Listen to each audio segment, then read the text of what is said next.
join me, and I will complete your training. Let's be honest, it's not always a good thing to be on the same team as your dad. I am your father.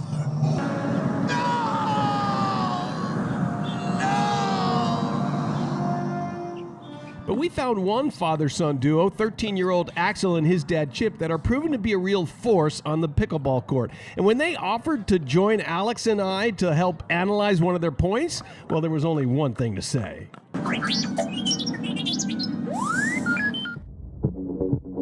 You know how this works. Send us your pickleball videos. Alex and I will break them down. We'll learn a little, laugh a little, and all get a whole lot better. This is Pickleball Breakdown.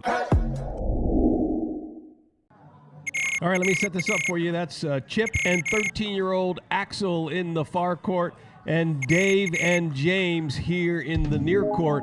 And for this one, we thought it would be really cool to have Chip and Axel join us to break down their own points. All right, I want to start with this, Axel. You're 13 years old. How did you come to the sport of pickleball? How did you get started? Well, my grandfather got me into pickleball about 2.5 years ago.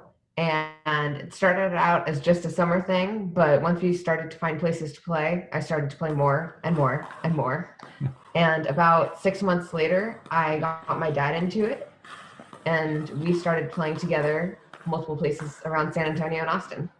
I'm curious, were there other sports that you two had done together, and what has this great game of pickleball done for your relationship as father and son, because you spend a lot of time on the court together and you play in tournaments all over the place. So I'm just kind of curious as to what's that done for your relationship. The only thing we've really done together in terms of other sports is him coaching me when I was younger with my basketball. Yeah, one of the things we've been working on actually is me not coaching during pickleball, actually using coaches to help both of us learn together.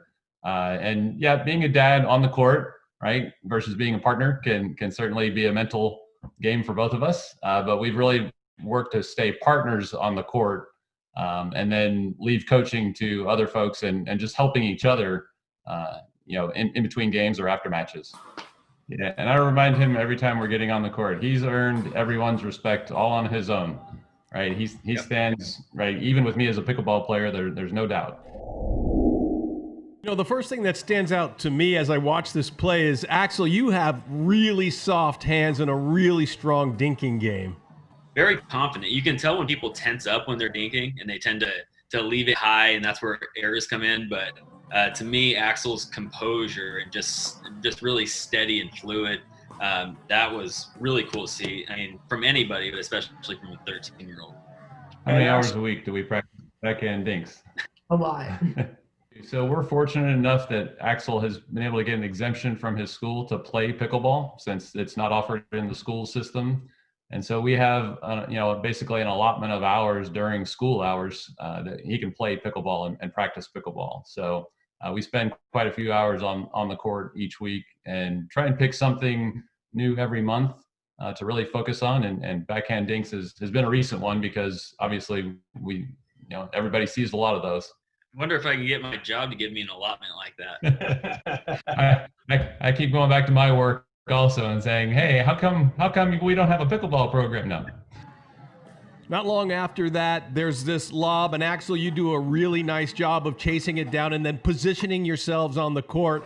And Chip, you show some really nice hands when they come hard at you, and you do the nice reset. Yeah, that's something that we've had to work on, because as we've been improving third shot drops, a lot of them go high. Better to send them over the net than into the net. So we've had to really develop some defensive skills as well. So learning how to back up, but stay confident, watch the ball. And then we've really been working on recently trying to get it back soft instead of just trying to get it back high. And defense wins championships, right? I mean, that's true in every sport, really, and that's similarly true in pickleball. The best defensive players are at the top of the game. You see it all across the board. What I really love about this part of the point is, Chip, that reset you did with that backhand, it wasn't the best return. It was a little high and they come right back at you, but then you follow up with a nice drop shot that allows you to come up to the net, and that's when Axel steps up with that big backhanded winner, and you guys were on the defensive the whole time, but because you kept your composure, you were able to win the point. Yeah, absolutely. They had us pinned there for a couple of shots, and I think, as we've gotten better at trying to get that softer shot back, recognizing when it is going to be a relatively good drop shot, then moving back toward the kitchen line, just to be ready for anything coming back that's attackable. And what I like too is your approach as you're moving in. This is a really important key that people miss out on. A lot of times when people hit a good reset or drop, they start rushing for that line. And you guys, and what good players will do is recognize, yes, it's a good drop, something that we can move forward on, but you do it assertively, not aggressively, but you're moving in cautiously, but aware and ready for that ball, knowing that they have to hit up from below the net and looking to pounce like Axel did there. He was like, man, if they hit this ball right here, I'm going to put it away. And that's exactly what happened. All right, in this second point, it starts out with more of that dink battle versus Axel, and then Dave and James decide they don't want any part of that.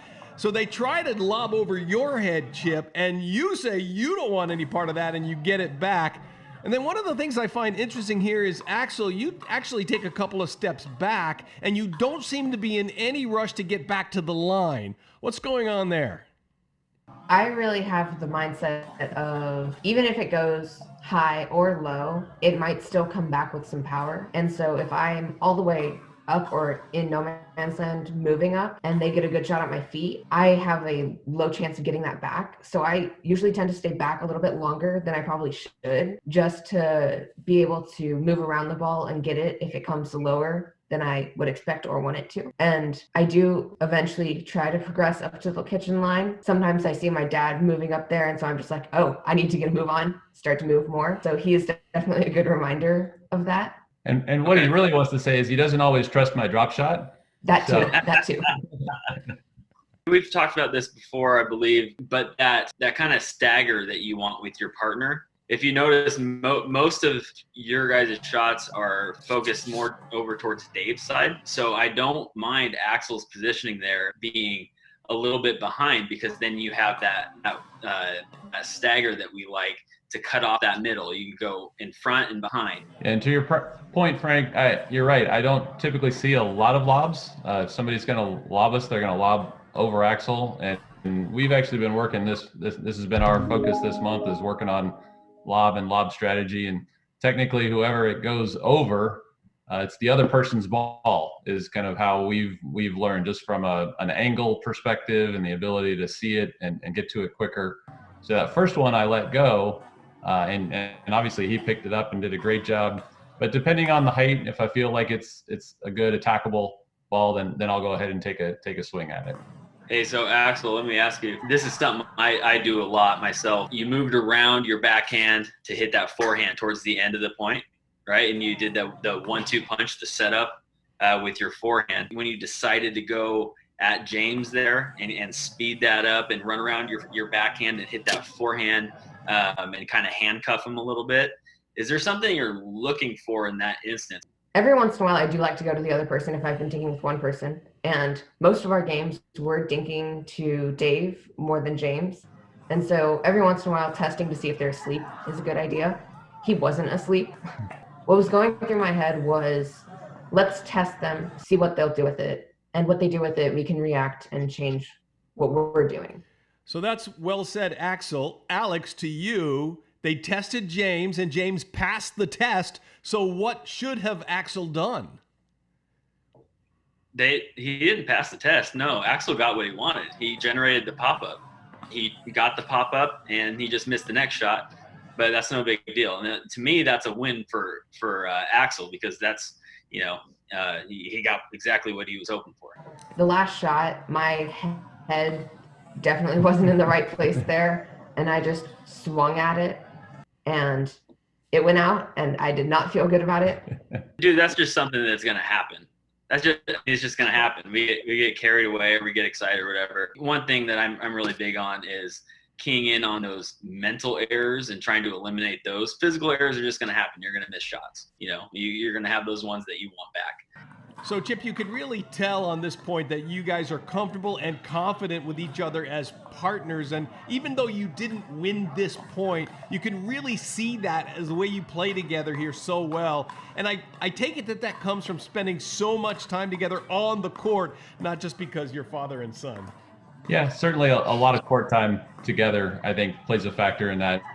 We've both recently played with some different partners as well, and it's always interesting to see how much nonverbal communication you have with somebody that you play with a lot versus somebody brand new, and you need to be saying things out loud more than just having that understanding of playing together so many hours on the court.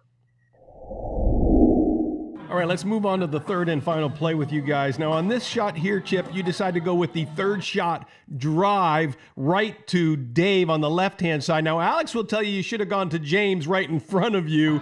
But then after that, you come in with the fifth shot drop. Now, is that a strategy that you normally like to employ, or did that just happen here? It's a trend that we've been testing out just to see, right, the fifth shot drop from a little bit closer in the transition zone. I seem to have a little more consistency with from hitting a deep, rather than hitting a deep third shot drop. So I've been really, essentially trying that for the last couple of months. If we've driven at them and they put their paddle out with so much angle that it just flies out of bounds, why not drive at them? If I'm playing against really solid players, even if they hit it to my dad, I know he can get the drop in. Or just drive it again. He sometimes does that. I think that's the other thing we've been working on together is really communication of what we're going to do before we serve versus, catching somebody off guard, driving a ball that might come back with a hard block. If you're moving through that transition zone, there's a good chance it's going to come at your feet a lot faster than you were expecting if your partner has driven it. So we've really started trying to know before the serve happens what we're going to do on that third shot. That's something that I'm surprised that doesn't happen a ton in pickleball. Like you said, you're a basketball player, right? So you dribble up the court, you got play one or whatever, you have these set plays. In pickleball there are those, and it does happen, but a lot of times people don't talk about it. It surprised me that people don't put more of a focus and emphasis on getting organized in that way. All right, so this third point is really more of the same that we've seen from you two in the other previous 2 points. Good defense when you're pushed back. You work really well together to get back to the kitchen line. Axel, you finished this point with a really strong, deep shot down the middle. So what I'd really love to talk to you about and hear from you is, Chip, from your perspective, what's it like playing with your son? And Axel, what's it like playing with your dad? And what do you do when things aren't going so well? Great question, Frank. Great question. I'll let you go first, Axel. Well, when I'm on the court, he's my dad, but he's also my partner. And on the court, I tend to think of him more as a partner first. It is really nice to play with my dad, even through the ups and downs. And so I'm really glad that I get this chance to play with him. We can't replace any of this time together while he's growing up, right? He's a big boy as it is. He's 5'8", and he's gonna eclipse me in pickleball skill and height in so many ways over the next several years. So I just relish every moment we have together, being able to do something that we both love.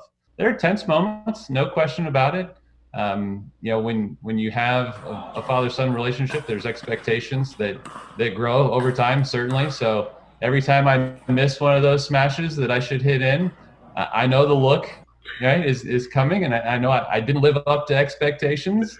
But what we've tried to do together is just stay positive and encouraging and say, hey, you'll get the next one, right? Let's move on to the next point. We've got a lot of pickleball in front of us, and hey, we're playing pickleball. We're lucky to be on a court playing pickleball, right? Yeah, and it's really good pickleball when you two get together and play. Really, Chip and Axel, thank you so much for joining us here and helping us break down your point on Pickleball Breakdown. It's been a real pleasure to talk to you both. We really look forward to watching your careers as you grow as pickleball players, and maybe someday we'll see you both at the pro level playing alongside Alex, and that'll be a lot of fun for all of us. Really, again, thank you so much. This has been a lot of fun.